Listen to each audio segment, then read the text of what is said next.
Hello, welcome to my channel, Excel in English. I am Samson O. Eruoburhobo. Are you a WASSCE candidate preparing to write English language in the West Africa Senior School Certificate Examination? Or are you a NECO candidate preparing to write English language in the National Examinations Council? Here is a treasure trove for you then. Here is a channel where you can easily learn tips that will help you to excel in your English language papers. You have the elbow room and opportunity to watch the videos in this channel over and over again, even when relaxing in the comfort of your home, to assimilate the knowledge in them before sitting for your examination. The videos will be presented in segments, touching every area of the subject.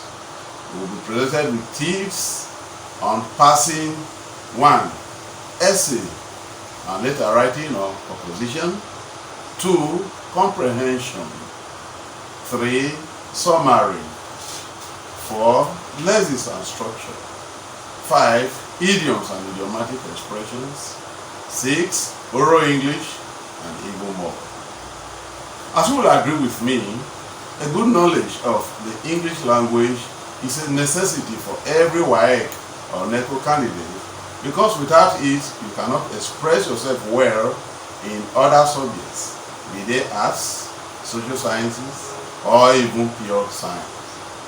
And without a credit pass in English, you can hardly get admission to study any course in a higher institution in any of the countries using English as a lingua franca. Now, let me stimulate your interest by telling you of how the English language originated. Origin of the English language. English language had its developmental origin in England in the 5th century AD out of what was known as Anglo-Saxon or Old English, which was a language introduced there by the Angles, the Saxons, and the Jews. These were 3 Germanic tribes which invaded Britain as at that time. And from there, we got the name England, which means the land of the Angles. Later, towards the end of the 6th century AD, some monks came to Britain as missionaries from Rome, and thereby introduced Latin words to Britain. First, many words were derived from Latin into the English language. Then in the 9th and 10th centuries AD, some Scandinavian invaders conquered and occupied a part of England, and in the process introduced a language called Old Norse, which gave derivatives to many words that we have in modern English. That's not all. In the year 1066 AD, the Normans conquered Britain and brought in many French language words. This development again brought many French derivatives into the English language that we have today. Furthermore, in the 15th and 16th centuries, when there was reawakening of interest in classical learning, which we call Renaissance in history, many words were derived from the Greek language and again from Latin language to widen the growth of the English language. From the above mentioned developments, the English language has continued to grow wider and wider, and with passage of time has changed from one form to another. For example, about 400 years ago, an expression like "whither goest thee" would have meant "where are you going?" That was understandable to the users back then. But today, the expression is almost meaningless to modern users of the English language. Now let's talk about the vastness of the English language. English is one of the most widely used languages on earth today.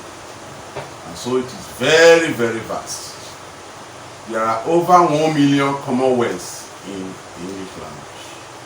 As a matter of fact, in December 2010, a joint Harvard-Google study found that the language contains 1,022,000 words. 1,022,000 words. That's enormous, you see. And the language expands at the rate of 8,500 words per year. No other language is like that. But the average user uses only about 60,000 to 100,000 English words. It is impossible for anyone to be able to understand every word in the English language. More so, there are terminologies or registers in every profession, all of which have made the English language to be indescribably vast. What about the universality of the English language? Today, English has become not just a language of the English people, but a universal language. On a daily basis, events and phenomena occurring at different parts of the earth and leading to coinage of new words into the English vocabulary. To illustrate, let us consider three cases. The word Waterloo, which is often used to mean defeat in a contest or struggle today, was derived from a city named Waterloo in Europe, where the famous French warrior called Napoleon Bonaparte was eventually defeated before being sent to exile in Siberia. So from the city of Waterloo, we have Waterloo as a word in English today. Similarly, the word colossal, which means big, great, immense, etc., was derived from the word colossus, a great bronze statue representative of the god Apollo in Greece, which stood astride a river. Then, nearer home to us here in Africa, particularly West Africa, we have the word tribomedicalism.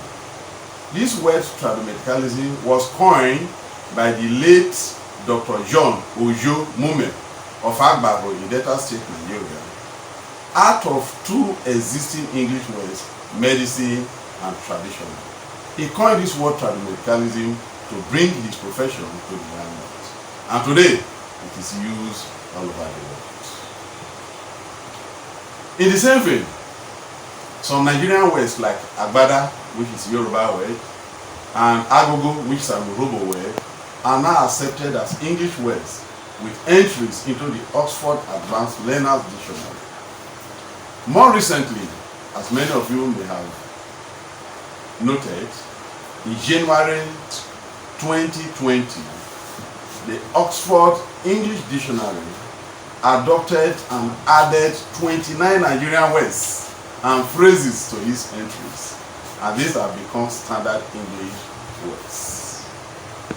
From the above overview, one can see that the English language is so dynamically vast and universal that no individual can be an absolute master of it.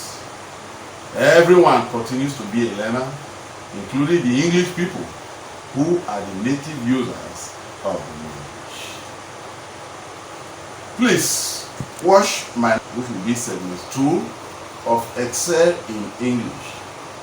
Here, we'll learn how to answer questions on essay, letter writing in the English language paper of WASSCE or NECO.